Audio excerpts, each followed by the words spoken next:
Hi, నేను మీ సత్యవను. నేను ఒక ఫుల్ వీడియో చేస్తా. దేవుళ్ళ మొక్కులు కొడుకులు కోడళ్ళకు చెప్పకపోవడం వల్ల ఇబ్బంది పడతానని షార్ట్లో పెట్టినా కదా, ఆ విషయం చెప్పాలనుకుంటున్నా. దేవుళ్ళ గురించి వినండి, వీడియో పూర్తిగా చూడండి. నేను పడ్డ కష్టాలు చెప్తా. మా అత్తమ్మకు 2 కొడుకులు, మా ఆడబిడ్డలు లేరు. తర్వాత మా బావ వేరే కాడు ఉంటాడు, మేము వేరే కాడు ఉంటాం, మా అత్తమ్మలు వేరే కాడు ఉంటారు. అయితే మాకు శుక్రవారం దేవుడు ఉన్నాడు. అత్తమ్మలో ఉండే కాడ కొలుసుకొని ఆ దేవుడిని అక్కడనే పెట్టేసేస్తుంది.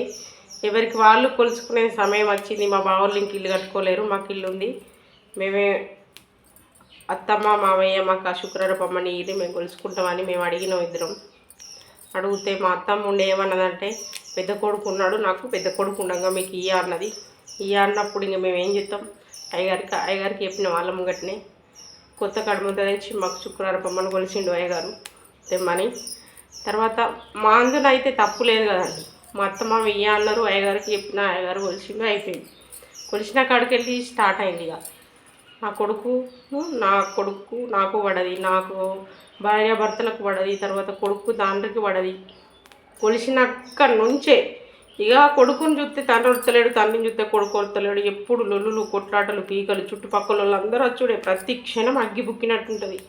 నా కొడుకు చిన్న దెబ్బ దాకినా కూడా రక్తం వెల్లుడే, ఇక్కడ పడితే కూడా రక్తం వెల్లుడే, ఇక్కడ గేటు దాకి కూడా రక్తమే, గోర్లు ఊసిపోవుడు, ప్రతి దానికి బ్లడ్డే కనబడుతుంది. ఇక ఎందుకు ఇట్లా అని నాకు అర్థం కాలేదు. ఏదైనా తొందరగా అర్థమవుతుందా? 1 సంవత్సరం దాకా తిరిగినాం, అన్నీ ఏది తిరిగినా ఏం దొరుకుతలేదు. చివరికి నా కొడుకు పరిస్థితి బాగా ఇబ్బందికి వచ్చింది, ఇసురు కొట్టే కాడికి వచ్చింది. నా కొడుకును కాళ్ళ బట్టి తన్నేసాడు. నాకు 5 ఏళ్ళ కొడుకును తండ్రి తన్నెత్తే 5 ఏళ్ళని కాళ్ళు బట్టి తంతే బతుకుతాడా?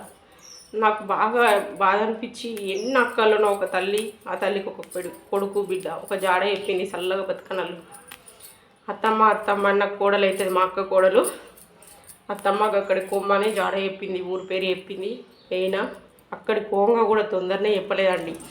చేతబడి అన్నారు, ఏదో అని. చివరికి మొత్తం మీద 10,000 లెక్క పెట్టి చేతిలో పెడితే ఆడనే అడవిలో కూర్చోండి గురువారం మధ్యాహ్నం 1కి తీసేసి గంగపోయి అన్న ఉండటే తనం చేసి ఇంటికి రమ్ముతున్నారు. ఆ విధంగా వచ్చినా కూడా అట్లనే ఉంటుండు. ఆ విధంగానే సేమ్ ఉంటుంది. కొద్ది కూడా శాంతంగా ఉండలేరు. మళ్ళీ ఎందుకు ఇట్లా అంటే మళ్ళీ రమ్మంటాడు, ఏదో తాయితీ కడతాడు. పోయినప్పుడల్లా 1000 రూపాయలు బడి కోనంటారు. ఇద్దరికి లొల్లు అవుతుంది. కావాలి కాసడానికి నరాలకి నాకు నరాల వీక్నెస్, తలనొప్పి, కళ్ళు నొప్పి, అన్ని రోగాలు వచ్చినాయి వీళ్ళిద్దరి మధ్యలో వాళ్ళని కాపాడడానికి. చివరి ఆడికెళ్ళి ఇంకో దేవుని కాడికి పోతే అక్కడ దొరకది. సంవత్సరం అవుతుంది, నెలకు తాయితీలు కట్టించుకొస్తున్నాయి. ఇంకా నా వల్ల అవుతలేదు. నేను ఏం చేయాలి అని నాకు బాధ అనిపించి ఊకే ఏడుచుడు. ఇక బాధలు ఉన్నప్పుడు ఏడుతారు కదా ఎవరైనా, వాళ్ళకి చెప్పుకోలేక, అసలు సమాధానం దొరకలేక. చివరికి ఏం జరిగిందంటే, పాపం ఒక అమ్మ మంచాలు ఉన్నది, ఆళ్ళు లేకుండా ఆమె అల్లు పడుతుందట అని చెప్పారు. ఆ అల్లు పట్టెక్కడికి పోతే ఇవన్నీ తిరిగినా దొరకని దేవుడు అల్లు పట్టెక్కడికి పోతే దొరికిందండి. ఏమని వచ్చింది, ఆళ్ళులా శుక్రవారం అమ్మ కూడొస్తుందని వచ్చింది.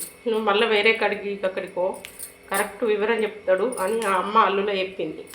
చెప్పినాక ఆ అమ్మ చెప్పిన కాడికి నేను పోతే ఆయన అయ్యగారు గబ్బలే చూసిండు. చూసి ఆడదేవత కోపం మీద ఉన్నది, మీ ఇంట్లో ఆమె శాంతి పరిస్థితే మీ ఇంట్లో లొల్లు ఉండదని చెప్పిండు. మరి ఏ ఆడదేవత అంటే శుక్రవారపు అమ్మ అని చెప్పిండు. చెప్తే మేము మొన్ననే కొలుసుకున్నాం. అయ్యగారు కొలుచుకొని 1 సంవత్సరం అయితే లేదు. ఆ అమ్మకు 3 ఏళ్ళకు 5 ఏళ్ళకు కొలుస్తారు. మేమైతే గొర్రె పొడెలతో కొలుచుకుంటాం. ఇంత తొందరగా కొలుస్తారా? కొలిసినాం ఏది లేకుండా పెద్ద అయ్యగారు తుంగూరు అయ్యగారిని తెప్పించుకొని నచ్చిన విధంగా కొలిసినాం. ఎంతో మంచిగా. ఇంత తొందరగా కొలవలేము మా పరిస్థితి ఇప్పుడు. ఇంత తొందరగా కొలవలేము మా పరిస్థితి ఇప్పుడు, మంచిగా లేదు. పెట్టి ఆష్టకత్తన్నాం అని ప్రతి శుక్రవారం లొల్లు అవుతుంది. దానికి అర్థమైందంటే ప్రతి శుక్రవారం మా భర్త అన్నం గంజలు ఇసిరి కొడతాడు, ప్లేట్లు ఇసిరి కొడతారు. ఏదో ఒక విధంగా శుక్రవారం పొద్దున్నుండి శాంతిగా దేవుడా కావద్దని మొక్కిన రాత్రి వరకన్నా ఇంట్లో అన్నీ వలిగిపోతాయి, వెళ్ళిపోతాయి. అన్నం గంజలు అక్కడ పడతాయి, ప్లేట్లు ఇక్కడ పడతాయి. ఇసిరి కొట్టుడే, ఇల్లంతా అంగడే. దీనికి అస్సలు కారణాన్ని నేను తెలుసుకోవచ్చు. శాంతి అయిపోతే నా కొడుకు బతక, నేను బతుక, అంగడి ఇల్లు మొత్తం ఇచ్చుకపోద్దని నేను ఎవరినో అడిగేసరికి వాళ్ళు కరెక్ట్ మంచి అడ్రస్ చెప్పిన వాళ్ళకి ఇంత తిరగంగా అడ్రస్ దొరికింది. ఏడాది అర్థానికి దొరికి ఆయన ఏమన్నాడంటే, ఆడదేవతకు మీరు కొలిచిన కొలుపు నచ్చుతలేదు, మీ అత్తమ్మ శుక్రవారం దేవుణ్ణి గంగలేసింది, ఆమె కోపానికి వస్తుంది అని చెప్పి మా అత్తమ్మని అడిగినా నేను కొత్తగా నయించుకొని శుక్రవారం అమ్మని కొలుచుకున్నా. అందులో తప్పు అయితే నాది లేదు కదా. మరి ఆ తప్పు లేనప్పుడు దేవుళ్ళు కూడా ఈ మనసులను ఇబ్బంది పెట్టద్దు, దేవుళ్ళు ఇట్లా కూడా చేయొద్దు. ఎందుకంటే ఇయ్యనన్న వాళ్ళు వెంబడి పడాలి. అడిగినా ఇయ్య అన్నది నన్ను కష్టపెడుతుండు. నా డబ్బులు అన్నీ లేకుండా అప్పు తెచ్చుకొని కాపాడుకోవడానికి చేసుకోవాల్సి వస్తుంది. అందుకని నేను మళ్ళీ ఏం చేయాలో చెప్పండి అని అడిగిన. ఆమె గంగలేసిన దానికి తప్పు నాది ఎట్లయితుంది, ఈ విధంగా అడిగినా కొలుసుకున్నాను. లేదు లేదు ఆ కొలుపు మెచ్చుతలేదు అని. మరి నువ్వు ఏం చెప్తే అది చేస్తా, నాకైతే ఇల్లు శాంతి కావాలని నేను అడిగితే ఫలాని దేవుని దగ్గరకో ఆమె చెప్పినట్టు చేయమన్నాను. మళ్ళీ దేవుని కాడికైనా దేవుని కాడికి పోతే మరి నేను ఉన్న కాడ ఉండనా, నా బిడ్డను ఎందుకు గంగలేసిండని ఆమె దేవుడు వచ్చి చెప్పింది. మరి నాదా తప్పు చేసిన వాళ్ళకి శిక్ష ఉండాలి, కానీ నేను అడిగి కొలుసుకుంటా అంటే ఇయ్యలేదు కదా, నేనేం చేయాలి అని నేను అన్నా అని. ఏ కొడుకు అయితే కడుపులో పుట్టినప్పుడు అందరు కొడుకులే, చచ్చిపోయినాక అందరు కొడుకులను దేవుళ్ళను కొలుచుకుంటలేరా, నీకెందుకు ఇయ్యా అన్న నీకు శిక్ష పెట్టిండని ఆమె శివుణ్ణి వేడుకొని 5 పాలకాయలు గంగలేసిన అమ్మవారికి తప్పుగా క్షమించు, దాని ఇల్లు మంచిగా శాంతి ఉంచు, అది అన్నీ కొలుసుకున్నాయి కూడా దాన్ని కష్టపెట్టద్దు తండ్రి, నువ్వు శాంతింపజేయి అని ఆమె వేడుకొని నువ్వు గంగలేసిన మీ అత్తమ్మ గంగల శుక్రవారపు అమ్మని వేసింది కదా, ఆమెను క్షమించు అని మళ్ళా కూడా శుక్రవారపు దేవుడిని కొలిసి ఆమెకు ఎప్పుడు కొట్టే పాలకాయలు కాకుండా అందులో గంగ ద్వారా ఇడిచిపెట్టిన అమ్మవారికి 5 పాలకాయలు ఇయ్యేప్పటికీ నా తప్పు లేదు, నువ్వు నన్ను క్షమించని చెప్పింది. మళ్ళీ కూడా 7 సంవత్సరాలల్లో 3 సార్లు గొర్రె పొడులతో దేవునికి పెట్టుకోవాల్సి వచ్చింది. లేని పరిస్థితి ఉంటుంది, అంగడు ఉంటుంది. ఏది చూసినా ఇబ్బందికరంగా ఉండే టైంలో డబ్బులు కొలుపులు ఎట్లొస్తాయి చెప్పండి. మీరు ఆస్తి పాస్తులు ఇవ్వకపోయినా కొడుకు కాదా ఎక్కడుంటేంది, కోడలు కాదా అని అంటారు కదా పెద్ద మనుషులు కూడా. మరి మేము కొడుకుమే కదా, పెద్ద అయితేంది చిన్న అయితేంది, మాకు ఇవ్వచ్చు కదా.